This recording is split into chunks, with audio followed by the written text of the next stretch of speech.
Minimum wage is up, and common sense is out the door. Next time you go to a quick stop and order a Slurpee, rest assured that illegal immigrant behind the counter is making just as much money as you are. This show is about as close as you can get to rapid eye movement. You have just entered A total waste of time. We are locked, loaded, and ready to rumble. The views and opinions expressed on this commentary are strictly the views and opinions of Chris. Chris, however, does not agree with his views and opinions 100% of the time, nor does Chris ever like to take responsibility of his views and opinions. Unless, of course, you agree with Chris's views and opinions, then Chris will take full responsibility. Thank you for your time, and please enjoy the commentary.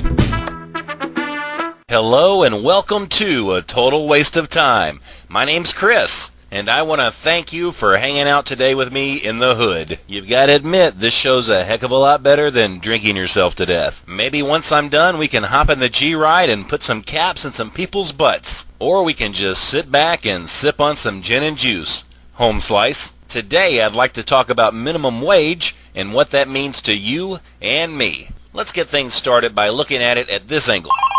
Ah, crap.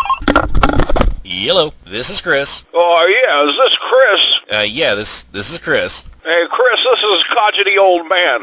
I was wanting to talk to you today about that stinking minimum wage increase. Yeah, go ahead. Tell me what's on your mind. Come again? I said, tell me what is on your mind.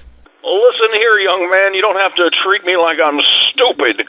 That's the problem with you kids nowadays. You think you're better than everybody else. Well, let me tell you this. You ought to try walking uphill to school both ways, barefooted on a hot bed of lava. Whoa, hang on. Don't you mean you walked uphill both ways in the snow? Yeah, well, why don't you just shut up and let me tell the story there, Sonny? You know what I was thinking? You wouldn't be such a fatty fatso if you'd get out and do a little real man's work every once in a while.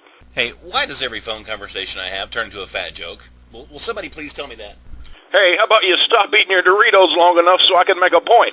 Yeah, go ahead. I remember my first job. I worked 8 days that week, 27 hours in a day, and you know what I got paid? I got paid 3 buttons. 3 buttons to show for my week's work, and my generation knows how to appreciate something like that. You kids nowadays, you're spoiled. You ride around on your bicycles and you play with your wooden sticks. When I was growing up, we didn't have it that good. We didn't have bicycles and we didn't have wooden sticks. We didn't even have air to breathe. We had to make our own air. No, well, hang on. Just wait a second. You had to have air. I'm here to tell you right now that we didn't have it, and I'm sick and tired of you calling me a liar. If you silly kids weren't so busy making babies all the time, you might have time to concentrate on the important things in life. Now, doggone it, you done got me all riled up and I gotta go to the bathroom. Oh, wait, never mind. I still gotta go.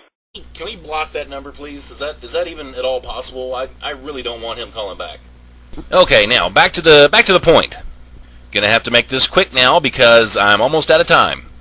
Anybody with any common sense has got to know, whenever the government steps in and raises a minimum wage, what's got to happen? The first thing that's going to happen is when everybody gets 70 more cents, somebody's going to have to get cut, somebody's going to have to lose their job, because some places can't afford to pay that extra 70 cents. If you are already part of the largest percent of Americans that were making over a minimum wage, you can kiss that next raise goodbye, because everybody else that was non-productive just got a big bonus. If the government had never started screwing with our wages in the first place, you could probably go out and buy a brand new car right now for about $2,000. But because they screw with it every so often, inflation goes up and people lose their jobs. The majority of people that make minimum wage are in high school, or they're on their way to a better career. Minimum wage was never meant to support a family. Minimum wage is simply a starting point. It's initiative to work harder and do better. That's what minimum wage is. If you're stuck in the same job for 5 years and you're still making the minimum wage, either you really stink or your boss is an a-hole, so you need to get out. The government stepping in and raising minimum wage. What sort of incentive do people have anymore? The government's going to step in and bail you out every time, I guess. You don't have to work hard. You're going to get a raise anyway. You don't have to get a good job with great medical benefits because the government's going to jump in and take care of that anyway. You don't have to worry about retirement. Getting old or simply being lazy is like a freaking gold mine. That's about all I have time for today. I hope you enjoyed my debut commentary right here on YouTube. Leave some comments, let me know what you thought, and look for plenty more. There ain't no stopping me now, baby. Remember, I'm Chris Top, and this has been a total waste of time. Life is good, and I'm gone.